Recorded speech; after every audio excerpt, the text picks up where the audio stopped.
Hey everyone, this is Josh from before. I'm here with McFarlane Toys, DC Multiverse, Batwoman Beyond from the Batman Futures End Build-A-Figure wave. How's everybody feeling about this slowly rolled out wave? My thoughts are like, because I'm not like a huge Batman Beyond fan, so I'm not like chomping at the bit for these. They're cool when they come out, and then I kind of just sort of forget about them, and then the next one comes out, I'm like, oh man, these are like looking really sharp and turning out to be pretty fun. So this is a nice surprise for part 3 to be coming out. It feels like it's coming out a little late. This came through Target pre-order, just shipped. Let's just get it out. Here she is right out of the box. I so I know basically nothing about this character. Like I said, not a Batman Beyond fan. But it's a pretty cool look. You know, it's got that sleek, futuristic look that Batman Beyond has. Kind of a Spider-Man Venom-esque looking head.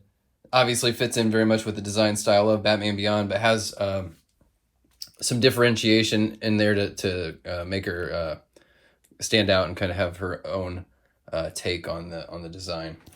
So if you haven't seen the Batman Beyond figure, she's got the same kind of wings, cape situation here, which to me I think is a moderate success. I get what they were going for with having the holes for the pegs so you could attach them to the arms, which I'm going to do that real quick. So they go in there and move with the arms, which is nice, but they're not super flexible.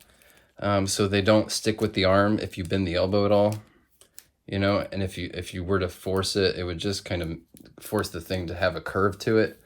So it's not, and you know, the way that they're fitted on here, sort of plugged into this peg hole thing, it just doesn't conform quite to the shape of the character's arms in a way that makes it super satisfying.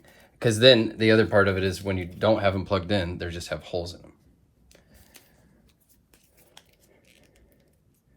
So you can see lots of movement in this head.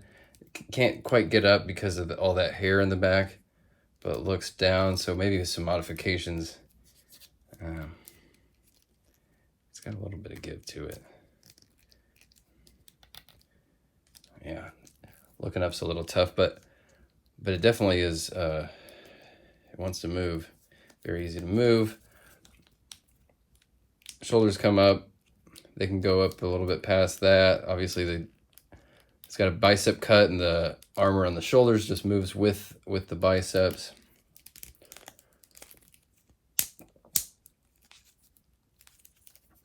Double elbows on these very small feminine arms here that get all the way up, as you can see. Very nice. So very interesting, the cutout of this bat shape on her torso seems to be very flexible. Not a huge crunch forward, but definitely reverse crunch there. And you can see that kind of flips up a little bit.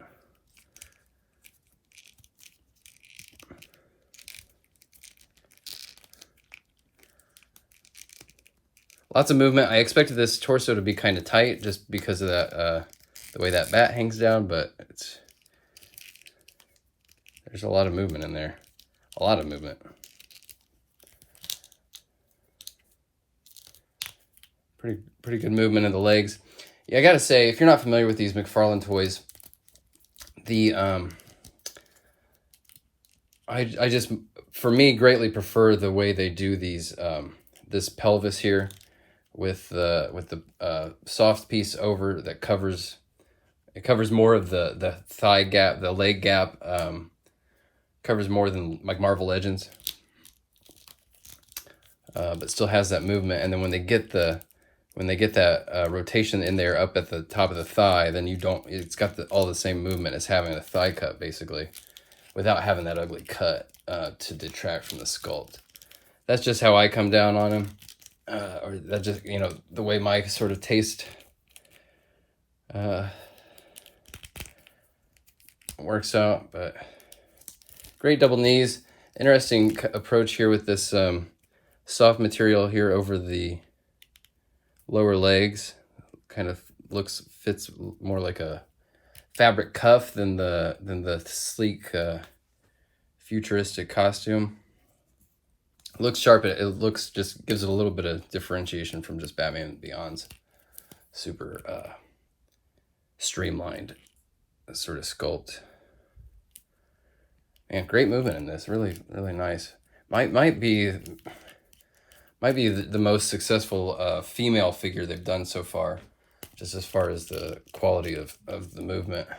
I don't think I did those wrists at all, but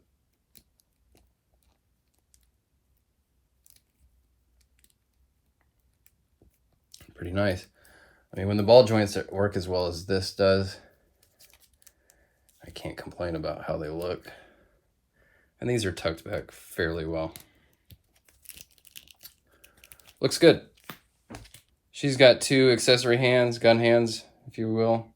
They're not as cool as these like more claw-looking hands, but we can see how easy that is to put on there. Just pops right on.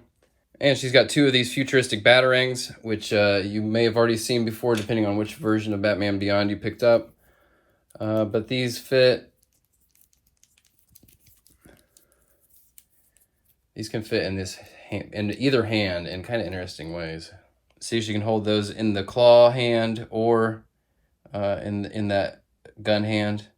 Even sort of have her gripping it with that trigger finger kind of wrapped around in a kind of cool way. So those are nice. 2 hands and 2 accessories. Can't complain about that.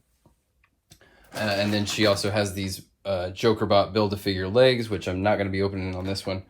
Since we're so close to getting all the pieces for that, that'll be its own video. Here she is with the other figures from this wave so far. As you can see, that having the inclusion of that flight stand is a nice touch. So it's unfortunate that she doesn't have one of those as well. Maybe if you've gotten some of these other figures before, you might have a couple extras floating around. But if you don't, I like these ones I got on Amazon. They're a little expensive. I think it's like 20-25 bucks for a pack of 5 of these. But they really they support a surprising amount of weight for as small as they seem. But I use them a lot. You can see them kind of in the background there, holding up like that Superman. Oh, and even actually, if you can see that Batman Who Laughs and Redeemer, they're being held up with those as well. And then here she is with a couple other figures from the Multiverse line. As you can see, she's very tall. Some of the promo photos, her body dimensions, her proportions kind of made me think that she'd be a little shorter, but those legs are extremely long. So she ends up being, with their pointy ears, she ends up being as tall as Batman or Wonder Woman. So there you go, Batwoman Beyond. I had a lot of fun with this, actually. I'm having a great time with this wave, this Batman Beyond wave. These are turning out to be pretty fun, and they just look really sleek and cool.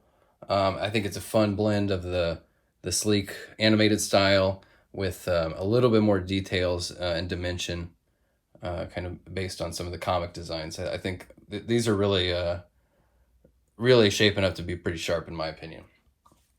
And we're very close to the end.